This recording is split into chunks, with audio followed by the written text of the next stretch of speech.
Okay, है ना? So we are here. We have defined yield point limit is 300, and sigma 1 and sigma 2 are the principal stresses.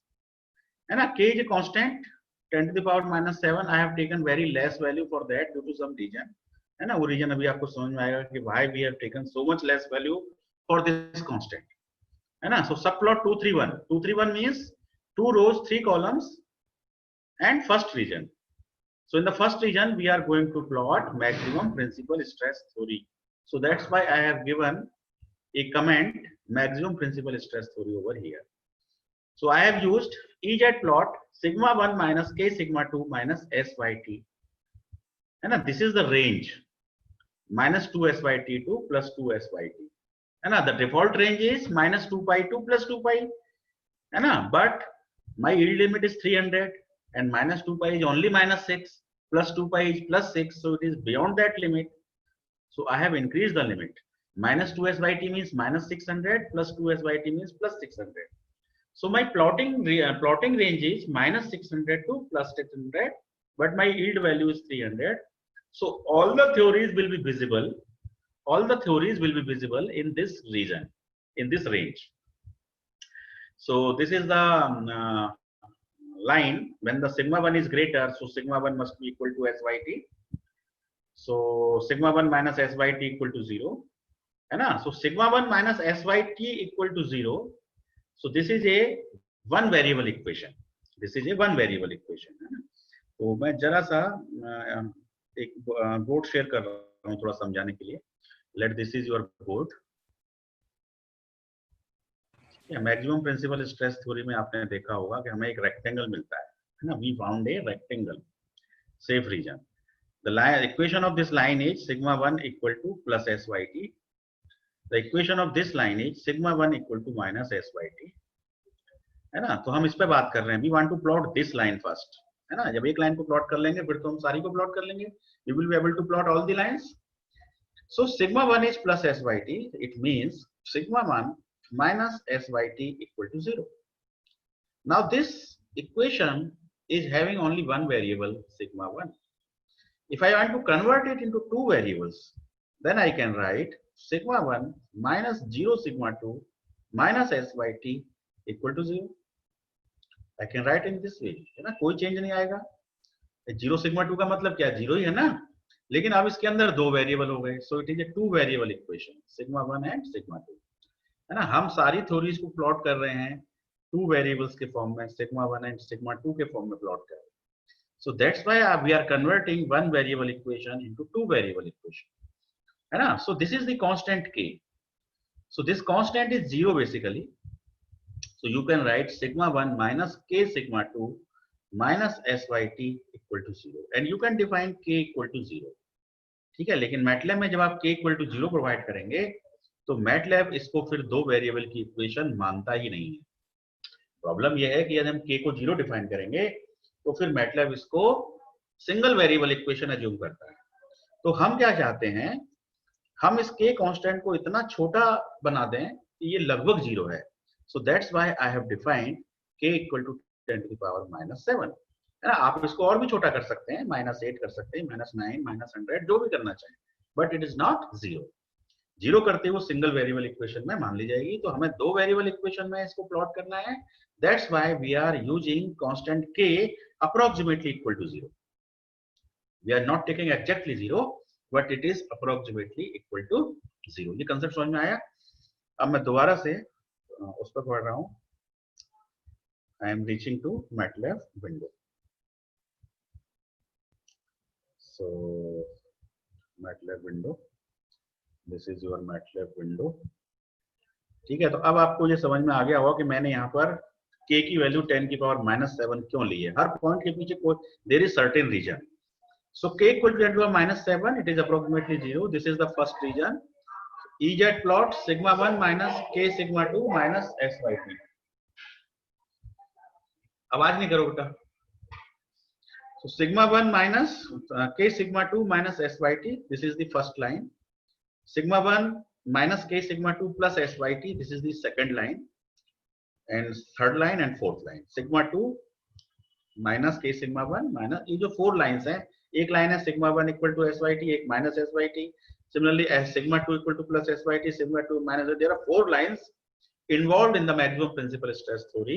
So those 4 lines are plotted with the help of EZ plot.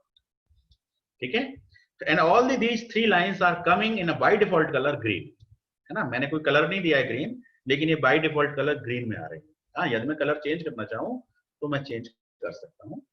ठीक है, अब मैं I am coming to the second region, so it is the subplot 232, it is the second region. Hold on, I have already used, तो इसको बार बार लगाने की मेरे ख्याल से जरूरत नहीं है, एक बार यूज करेंगे तो वो होल्ड ऑन वर्क करता रहेगा। So it is hold on, and now I have done EZ plot again, sigma 1 minus k sigma 2 minus S Y T minus 2 S Y T plus 2 S Y T. ठीक है, तो maximum stress theory में आपने देखा होगा 2 तो pink line आ रही हैं और 4 ग्रीन लाइन आ रही हैं। तो ग्रीन लाइन तो वो मैक्सिमम प्रिंसिपल स्ट्रेस थ्योरी वाली ही है, तो ये शुरू की जो 4 लाइन है ये तो मैक्सिमम प्रिंसिपल स्ट्रेस थ्योरी की लाइन है, ये रिपीट हुआ है कोड, है ना, this is a repetition of code. तो ये शुरू की जो 4 लाइन है, EZ plot this much, EZ plot this much, और आप इसको मिला लीजिए EZ प्लॉट, ये 4 लाइन है और ये 4 लाइन है बिल्कुल सेम है, तो ये ग्रीन वही प्रिंसिपल स्ट्रेस थ्योरी की लाइंस को रिप्रेजेंट कर रही है। इन 4 लाइनों के बाद, है ना, आफ्टर दीज 4 लाइंस, अब ये 2 लाइंस हैं जो A equal to EZ plot sigma 1 minus sigma 2 minus S Y T, ये कौन सा कंसेप्ट है? ये कंसेप्ट है। अब देखो इसमें कांस्टेंट नहीं लगा हुआ है, के नहीं है यहाँ पर, तो ये मैक्सिमम शियर स्ट्रेस की जो 2 लाइंस आती हैं जो रेक्टेंगुलर रीजन को कट करती हैं, जो पिंक कलर की लाइंस है ना, उनके लिए ये फर्स्ट लाइन है और ये सेकंड लाइन है, और ये कलर मैंने प्रोवाइड किया है M फॉर मेजेंटा। तो कलर देने के लिए क्या करते हैं, सेट, है ना, सबसे पहले इसे किसी वेरिएबल में स्टोर करो, EZ प्लॉट को किसी वेरिएबल में स्टोर करो, और फिर उस वेरिएबल का आप कलर दे दो, सेट A कलर M, यदि M लिखेंगे मजेंटा आ जाएगा, C लिखेंगे सियान आ जाएगा, B लिखेंगे ब्लू आ जाएगा। उसी तरह चलते हैं जैसे कि आपको प्लॉट कमांड के टाइम पर एक्सप्लेन किए गए। सर इससे पहले जो हमने लिखी है उन्हें भी तो ए में ही सेव करा है सर हमने। इससे पहले जो हमने लिखे हैं उनको हमने किस में किया है? ए वेरिएबल में तो सेव करा है सर। हाँ, ए में किया है, लेकिन ए को हमने कोई कलर नहीं दिया, है ना। A this has plotted in green colour, I have not defined any colour, this is again plotted in green color, I have not defined any color, and similarly third case, similarly fourth case. Now when the fifth case, for the fifth case I am providing a color, so this color is related to current case, so this fifth case will be in magenta color, but the previous 4 cases will be in the green color itself. ठीक है, ये जो set command होती है वो हमेशा current plot पर work करती है। ठीक है, मेरे ख्याल से क्लियर हो गया होगा आपको। yes, sir. तो ये इसके लिए कलर हो गया। अब मैंने दोबारा से EZ प्लॉट किया, sigma 1 minus sigma 2 plus S Y T, फिर दोबारा से उसको कलर दे दिया मैजेंटा। तो ये हमारा मैक्सिमम शियर स्ट्रेस थ्योरी की कोडिंग यहाँ तक कंप्लीट हो जाती है। ठीक है, अब ये थर्ड थ्योरी स्टार्ट होती है, मैक्सिमम प्रिंसिपल स्ट्रेन थ्योरी। तो आपको ये पता है maximum principal strain theory involves Poisson's ratio, so mu equal to 0.35 has been defined first, Poisson's ratio has been defined, then the subplot region, third region has been taken, subplot 233, third region, and in the third region we are plotting sigma 1 minus mu sigma 2, है ना, this mu is the Poisson's ratio, है ना। Equations हैं हमारे, हमने equations during जब हमने अभी थ्योरी पढ़ा है पूरा थ्योरी ऑफ फिजिक्स का, तो हर लाइन की हमने इक्वेशन समझी है। so this was the equation for the maximum principal stress theory, one line, there are again 4 lines, so four equations are there. So this is the first equation, the range has been kept same, minus 2sy2 plus fyt, and the color has been done in blue, B for blue. तो that's why आप देख रहे हैं कि output में जो maximum principal strain theory की plotting आ रही है वो ब्लू कलर में आ रही है ना। Similarly second line blue colour, third line blue colour, fourth line blue colour. तो ये आप देख रहे हैं यहाँ से लेकर first line blue colour, second line blue colour, third line blue colour, fourth line blue colour. This represents the maximum principal strain theory, है ना। तो EZ plot is very effective to plot something, है ना, कुछ भी range वेंज ज्यादा नहीं define करना है, अपने आप सारा काम खुद कर देता है। ठीक है, अब आ जाइए distortion theory, maximum distortion energy theory. तो हम कौन सा रीजन ले रहे हैं? We are taking fourth region, है ना। दोबारा से मैंने एक ए वेरिएबल बनाया है, मैं वेरिएबल को चेंज नहीं कर रहा हूँ, मैं चाहूँ तो चेंज कर सकता हूँ, यहाँ पे ए लिखा मैं बी लिख सकता हूँ, सी लिख सकता हूँ, डी लिख सकता हूँ, वेरिएबल चेंज कर सकता हूँ, लेकिन उससे मुझे कोई यहाँ पर ना तो कोई बेनिफिट है ना कोई नुकसान है। है ना। नुकसान ये है कि मेमोरी में ज्यादा वेरिएबल बनेंगे, अब एक ही वेरिएबल बनेगा, पुराना हटता चला जाएगा, है ना। तो एक तरह का ये बेनिफिट है। तो सेट ए कलर बी, ये तो हो गया था। अब इसको देखिए मैक्सिमम डिस्टॉर्शन इजेड प्लॉट। अब डिस्टॉर्शन का फॉर्मूला क्या था, sigma 1 square plus sigma 2 square minus sigma 1 sigma 2 minus S by T square equal to 0। range has been kept same, the color are for red, so distortion theory का जो ellipse है that will be visible in the form of red color, है ना। so this single line, है ना, एक single ellipse बन रहा है तो सिंगल लाइन कोडिंग है। देखिए डिस्टॉर्शन थ्योरी की कोडिंग सबसे इजी है। मैक्सिमम प्रिंसिपल स्ट्रेंथ थ्योरी में हमको 4 बार कोडिंग करनी पड़ी है, देयर आर 4 लाइंस, है ना। सिमिलरली उसमें भी 4 बार करनी पड़ी है मैक्सिमम प्रिंसिपल स्ट्रेस में, और यहाँ डिस्टॉर्शन में only single line is plotting the ellipse. EZ plot sigma 1 square plus sigma 2 square minus sigma 1 sigma 2 and so on. Color is red, है ना। Now come to the maximum strain energy theory, last theory, theory number 5। तो कौन सा reason लिया गया है, fifth reason लिया गया है, इसमें भी इलिप्स बनता है। इसकी इक्वेशन में पॉइजन्स रेशियो आता है। तो sigma 1 square plus sigma 2 square minus mu sigma 1 sigma 2 minus S by T square and this is the range. So colour has been kept K. K मतलब कौन सा कलर बताइए, R for red, C for cyan, B for blue, K for anyone? K for kite, K for black, है ना, K for black, है ना। वो help command मैंने आपको बताई थी ना, हेल्प प्लॉट, उसमें वहां मिल जाएगा K for black, W for white। इस तरह से आप कर सकते हैं, है ना। और यहाँ पे आप कुछ वैल्यू भी दे सकते हैं 1.5, तो अलग अलग तरह के डिफरेंट कलर बनाए जा सकते हैं, बट इतना ज्यादा जरूरी नहीं है। तो ये देखिए एक लाइन में हो गई कोडिंग मैक्सिमम स्ट्रेन एनर्जी की, एक लाइन में हो गई डिस्टॉर्शन एनर्जी की, 4 लाइनों में हो गई मैक्सिमम प्रिंसिपल स्ट्रेन एनर्जी की, और एंड सो ऑन। तो सारी कोडिंग हो गई। अब हमें एक कंबाइंड प्लॉट बनाना है, तो रीजन नंबर 6 ले लिया कंबाइंड प्लॉट के लिए, है ना। तो कंबाइंड प्लॉट में क्या करना है, कुछ नहीं, सारी जितनी भी कोडिंग है पांचों की उसको एक ही रीजन में रख दो। तो हमने ऊपर जितना भी काम किया है उसको हमने इसी रीजन के अंदर कंबाइंड कर देना है बस। तो देखिए कंबाइंड कैसे किया गया, ध्यान से देखिएगा, मैं थोड़ा सा ऊपर तक बढ़ा लेता हूँ। यहाँ से स्टार्ट है, होल्ड ऑन तो है ही है। तो ये 4 लाइन है प्रिंसिपल स्ट्रेस थ्योरी को रिप्रेजेंट कर रही है। तो ये 2 लाइन है जो कलर मेजेंटा में है, ये शियर स्ट्रेस थ्योरी को रिप्रेजेंट कर रही है। ये 4 lines which are in blue colour representing the maximum principal strain theory, ठीक है। उसके बाद रेड कलर में एक लाइन है, एक कर्व है, that curve is ellipse representing the maximum distortion energy theory. और उसके बाद जो एक लाइन में फिर से कर्व है जिसमें पॉइजन्स रेशियो इन्वॉल्व है, that represents the maximum strain energy theory and that has been plotted in K for black colour. तो ये ब्लैक कलर में प्लॉट किया गया है, ठीक है। हो गया बस, कोडिंग खत्म। तो इतनी कोडिंग करने के बाद फिर हमको वो ग्राफिकल आउटपुट वहां पर नजर आ रहा है, ठीक है। तो ये सारा काम देखो किससे किया गया है, EZ प्लॉट से किया गया है, नथिंग हैज बीन यूज्ड।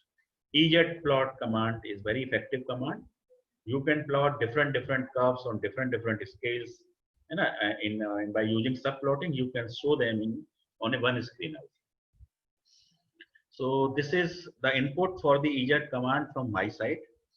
अब यदि EZ plot में कोई आपकी query है then please ask, otherwise we will move to random numbers. And how much time we have? So time is only 2 minutes. 3 minutes sir.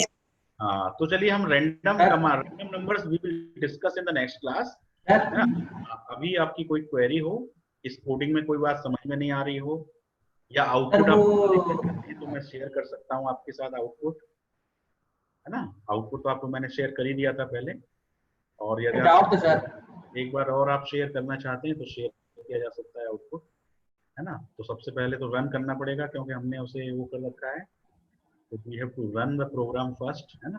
तो यहाँ से रन करिए, रन करने के बाद आउटपुट आएगा, then the figure will be available and that figure can be shared, है ना। अभी तो मैटलैब बिजी चल रहा है, तो देखिए इस प्रोग्राम की रनिंग में मैटलैब को कम से कम 8-10 सेकंड का टाइम लग रहा है ना। ये कोडिंग मतलब काफी 8-10 सेकंड का टाइम ले रही है इतना फास्ट होने के बावजूद। तो देखिए स्क्रीन पर फिगर आ चुकी है। अब मैं इस फिगर को आपको शेयर करता हूँ, figure number 1। So this is your figure, दिख रहा है स्क्रीन पर figure colour, are you able to see? दिख रहा होगा, है ना। तो देखिए एक मेरे से क्वेश्चन कोई बच्चा पूछ रहा था कि सर इसमें कलर कैसे दिए जाएंगे, है ना। क्वेश्चन था, शायद राहुल का ही क्वेश्चन था कि how will be provide colour in the EEZ plot. तो ईजेड प्लॉट में कलर डिफाइन करने के लिए आप एक बनाइए फंक्शन हैंडल, है ना। फंक्शन हैंडल मतलब जो मैंने एक वेरिएबल बनाया ना, ए इक्वल टू ईजेड प्लॉट लिखा है मैंने, काफी जगहों पे लिखा है ए इक्वल टू ईजेड प्लॉट। तो this A is a function handler, है ना। तो ये फंक्शन हैंडल के अंदर उस प्लॉट की सारी प्रॉपर्टीज आई हुई है। तो with the help of this function handle we can change the color by using the set command. So set syntax we have used, set the name of the function handle, then comma color, then comma color name, either it is magenta, black, red, green, whatever it is. Okay, so this is the input from my side for this experiment. In the next class we will discuss the drinking man problem and the random numbers. And a drinking man problem is related with the all industrial problems which involve the uncertainties. So we will handle the uncertainty with the help of MATLAB in the next class, and that will be our second experiment. Okay, so this is all from my side. If you have again any query, please unmute your mic and ask. And if you have not any query, then please say no, then I will end the class. Sir हाँ बोलिए। Sir without EEZ plot के नहीं कर सकते हम theoretical कर figure सकते हैं, आप? कर सकते, क्यों नहीं कर सकते हैं, कर सकते हैं। देखो प्लॉट कमांड की हेल्प से कर सकते हैं, है ना। रीजन तो हम सब प्लॉट से बना ही लेंगे। अब प्लॉट की हेल्प से क्या होगा कि जो हमने रेंज यहाँ पे माइनस 2SYT से प्लस 2SYT डिफाइन की है, तो हमको वहां पर वो रेंज माइनस 2SYT से प्लस 2SYT उसी तरह डिफाइन करनी पड़ेगी जैसे कि हमने थीटा के लिए डिफाइन की थी रेंज। थीटा हमारा 0 से 360 वेरी कर रहा था, तो यहाँ पे हमारी रेंज माइनस 2SYT से प्लस 2SYT वेरी कर रही है, तो एक वेरिएबल तो हम उसका बना देंगे, और वो वेरिएबल बनाने के बाद फिर हम लाइन बाय लाइन प्लॉटिंग करते जाएंगे। अब चूंकि इसमें दो वेरिएबल इन्वॉल्व है ना। Yes sir. यदि सिंगल वेरिएबल इन्वॉल्व होता है जैसे y equal to sine x, है ना, तो y is a function of only x, y is a function of only x। लेकिन जब दो वेरिएबल इन्वॉल्व होते हैं तो उस वक्त प्लॉट कमांड के थ्रू थोड़ी डिफिकल्टीज आती हैं। तो EZ plot gives you the easier way to plot those curves which involve the two variables. Yes, I think EZ plot is